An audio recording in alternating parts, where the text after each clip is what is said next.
right, hi everyone. My name's Ellen. I am the owner of Local Color Flowers. We're a floral design studio located in Baltimore, Maryland. And we also do lots of other things. We offer 2 online courses through Lisa's platform, one for selling to florists, one for sourcing locally. I also write a weekly newsletter all about flowers, and if you are interested in signing up for it, at the end of this demo, here's the signups. We'll raffle off a hairpin floral frog for anybody who signed up during the demo. These are my favorite frogs, made in Virginia by Floral Genius, so if you want to try one and enter, you can sign up here. So today and if you want to find any of the stuff we do, newsletter, YouTube, floral design community, you can find it at ellenfrost.com. So today I'm going to do a small arrangement in a footed bowl with a chicken wire mechanic. So chicken wire is our go-to mechanic. This is what we use mostly in our designs. And if you're not sure about a mechanic, it just means a thing that holds your flowers in place. So floral foam is a common mechanic. We don't use foam. It's made with all kinds of crud, formaldehyde and microplastics and stuff like that. So we use chicken wire. This is a 1-inch hole. So if you're looking for a chicken wire, a 1-inch hole is, I think, where you want to be. And this is coated. So I just said don't use plastic, but here's a plastic coated chicken wire. The thing with the plastic coated chicken wire is that it doesn't rust. And that means that we can wash this and then put it in a crate and reuse it 1,000 times. We're using the same chicken wire we've been using for 10 years. So I suggest the coated, but you can get the regular metal one too. So the way I'm going to use this chicken wire is I'm going to turn it into what I call a chicken wire burrito. So this is the thing that I'm going to use to hold my flowers in place. So I'm just going to take my chicken wire and turn it into a tube first. And then I'm going to fold the ends in on itself just so that it fits inside my bowl. There's no magic shape or size. You just want it to fit in there so that your flowers, this is probably a big piece, but squeeze it in. This is really, I have water in here already, but it's a really snugly fit, so you don't need any tape or putty. If it wasn't, you could use some waterproof tape or some putty. And so what I want to make sure when you're using chicken wire is that you have, I should have showed you this before, 2 points of entry. So somebody in the earlier one said, can you just put a piece of chicken wire over the top, like a screen? You could, but the problem is that one entry point, there's still a lot of room for your flower to move around. But if you have 2 points of entry, it really gives your flower a lot more secure space. So that's why we try to fold it in on itself so that you get 2 points of entry. And I should have said, if you have any questions, I can talk all day long about flowers, so feel free to holler out or raise your hand. This design is going to really focus on zinnias. And I was laughing with Lisa because her and I did a podcast last year where I had said that I don't really like zinnias, and everybody lost their minds. People were, I swear, I was getting hate mail. People were what do you mean you don't like zinnias? I do like zinnias. Let me back up. I like zinnias. Zinnias as a florist are challenging for me sometimes to work with for a couple reasons. One, mostly because they can't go in the cooler. Or they're not recommended to go in the cooler. And so for us, that makes it challenging, especially when we're doing wedding design, to create a design on a Thursday for a Saturday wedding, because then what? What do? We leave all the designs out. That makes me uncomfortable because what if they wilt? What if the studio's hot? Whatever. Can't put them in the cooler because then they could melt down, get black, get weird. So that's my number one thing.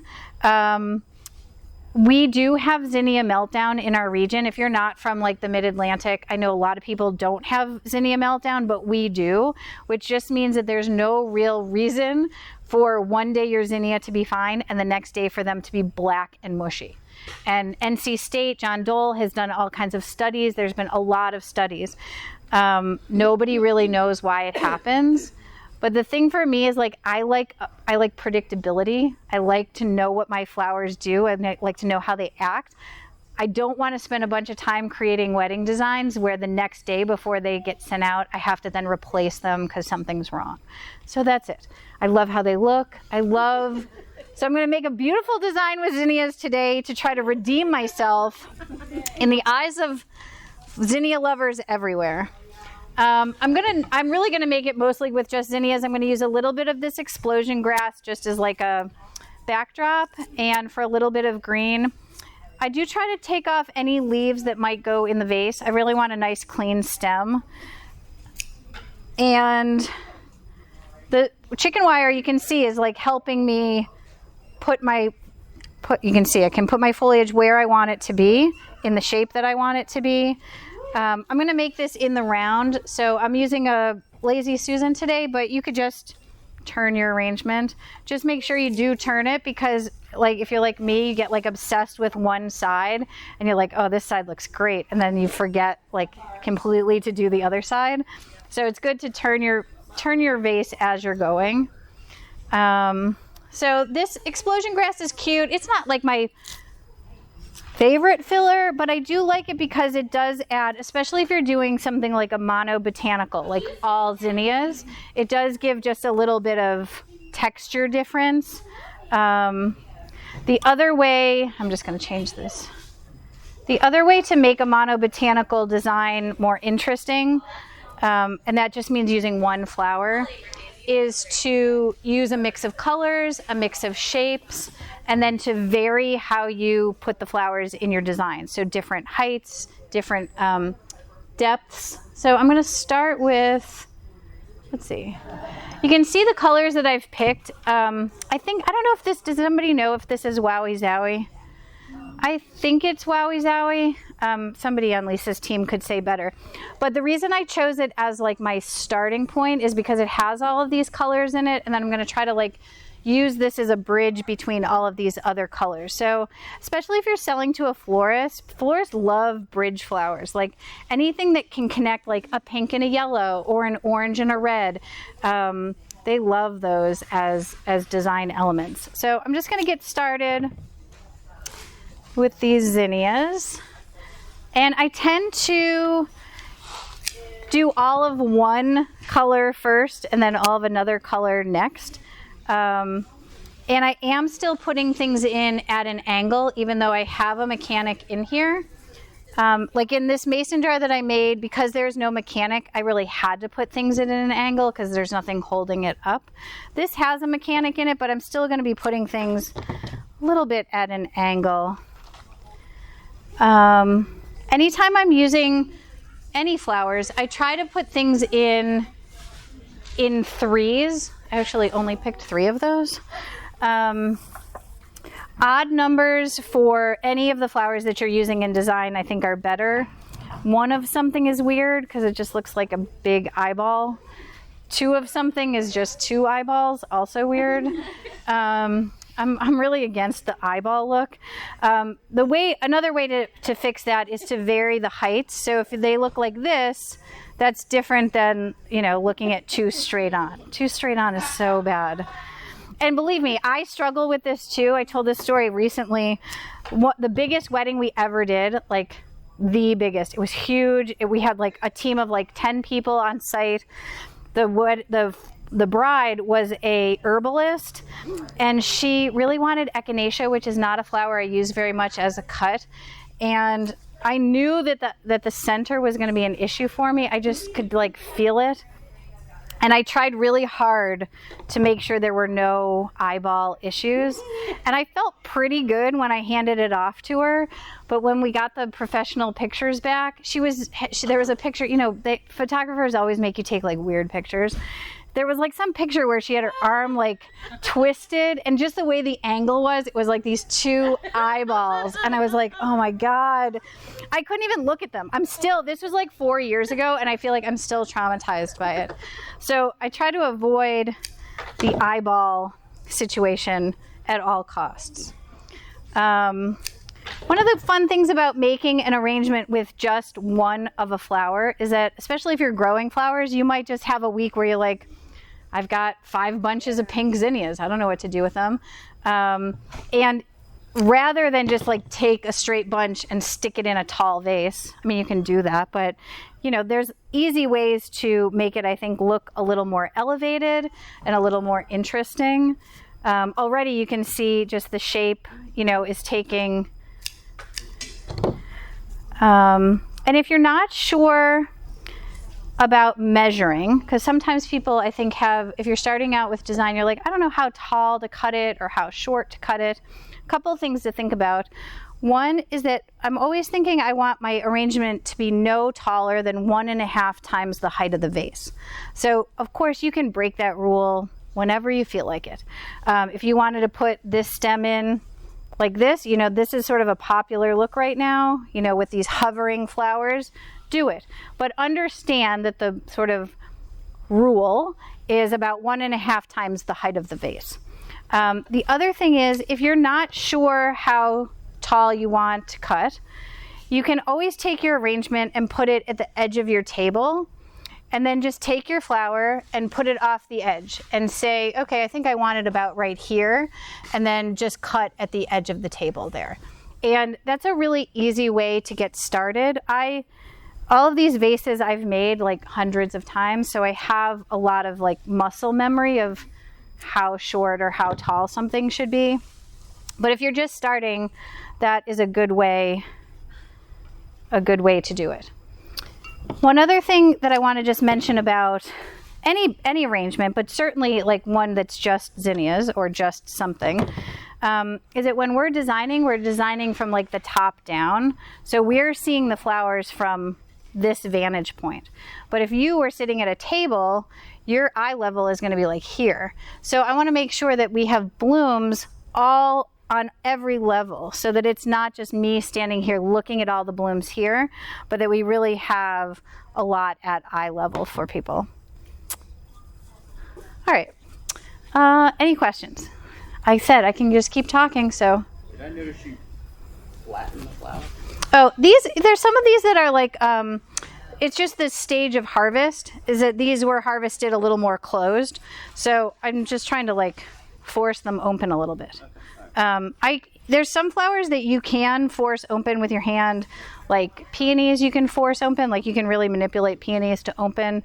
Are there other things? I'm trying to think if there's other things that I force open. But these were just harvested a little closed, so I'm trying to open them up a little bit. Other questions? So I'm going to use some of this orange, which is one of the colors in that zinnia. And I'm also going to cut some of these short so that they're covering up my mechanic. The mechanic is not, if you were using a frog, frogs were actually made hundreds of years ago to be part of the design. So if you put this in a low bowl, you could see the mechanic, no problem. Chicken wire is not that. You're not trying to have people see your chicken wire. So I'm going to make sure that I have my flowers strategically placed so that you're not looking at that chicken wire. So let me show you this, like this to me, I mean, I just saw it. So all at one level and all facing the same way. So that's not what I'm trying to go for. So two things that I can do is, one, I can move my face flower so that it's not facing the same way, or I can vary the height. Let me just, so that it's basically on a different plane so that they're not just like even looking at you.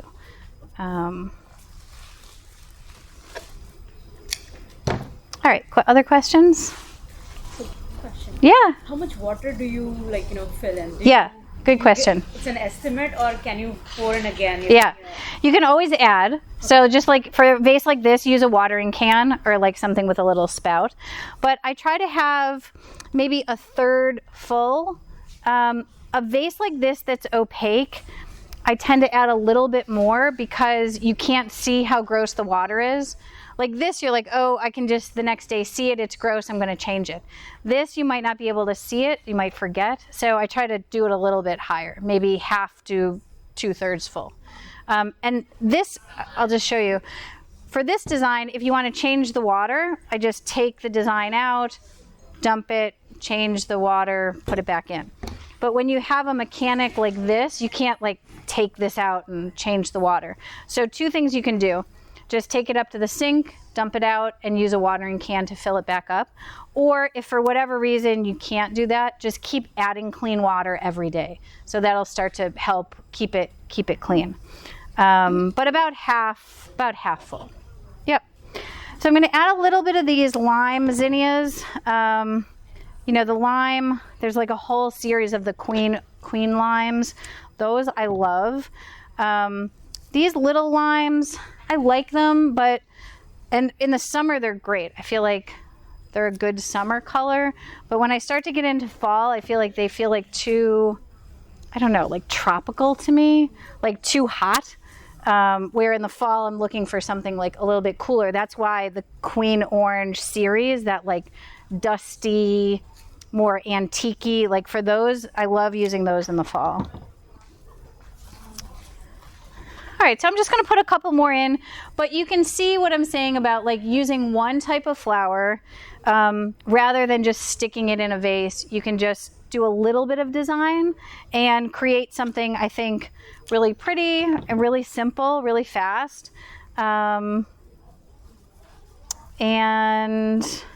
with flowers that you have just in the garden, especially if you have like a flush and you're like, I don't know what to do with these.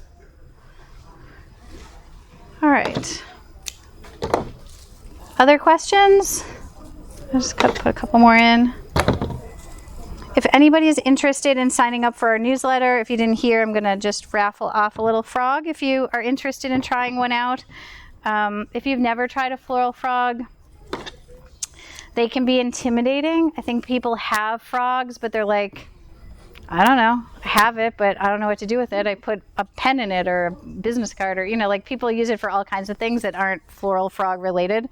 But if you check out our YouTube, it's just Ellen Frost Flowers on YouTube. We have lots of videos about how to use frogs, how to stick frogs, how to use both this hairpin and the regular pin frog. So if you're interested and you want to sign up, I'll give you a minute and then we'll choose a winner to pick a frog if you want one, or ask any more questions if you like. Would you use flower food in an opaque vase? Oh yeah, good question, Eric. Thank you.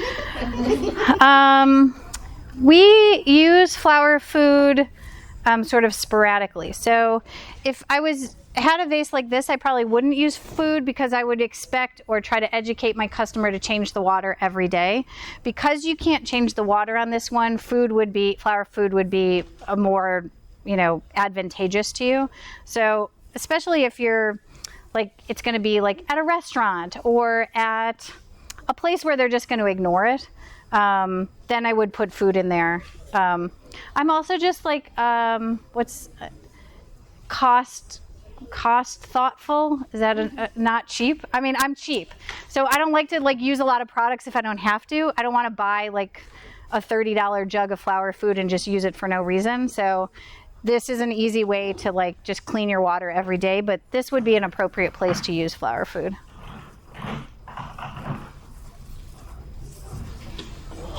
Other questions? Yeah. So, for the mason jar arrangement, Yeah. you can take an inch off. Yeah, sure. Things, but what do you do for scenarios like these? Gotta just leave it. Just leave it. Yep, just gotta leave it. Yep. That's the thing is like this, that's one of the downsides of using this as a daily delivery, like somebody who thinks this is gonna last for a week in their house. It still can.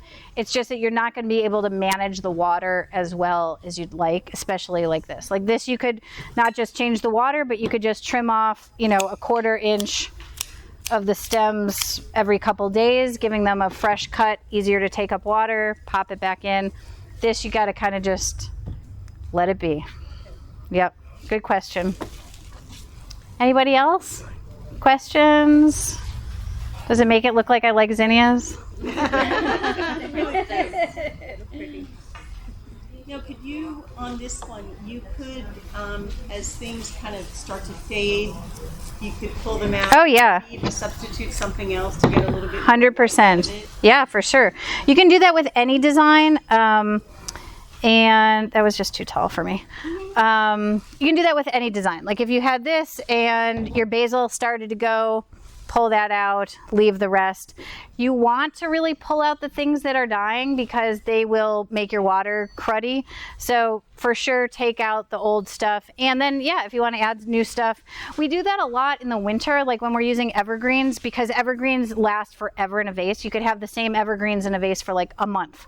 And if you had like anemones in there or winter tulips or something, you could just pull those out every week, leave the base arrangement, put new tulips in, put new anemones in, and you can do that for, I mean, we do that for honestly 6 weeks at a time, just using the same base arrangement. Other questions? Yes, Eric. Would you ever do a design challenge for your community with zinnias? All right. Let me say this. I have an online floral community. Every month we do a floral design challenge. It's a themed challenge. So everybody in the community gets the theme at the beginning of the month. This month, well, like the July, if you want to join the community, you're hearing about this first. The July challenge is red, white, and blue. So red, white, and blue is a hard color palette to use for lots of reasons. So that's the challenge. Everybody makes their design at home. They submit a picture. At the end of the month, we do a Zoom call and we share critiques and talk about the designs. Would I ever do an all zinnia challenge? I'm challenging you. Maybe. Maybe I would. Maybe. I don't know if I want to go that far yet, but I'll say maybe.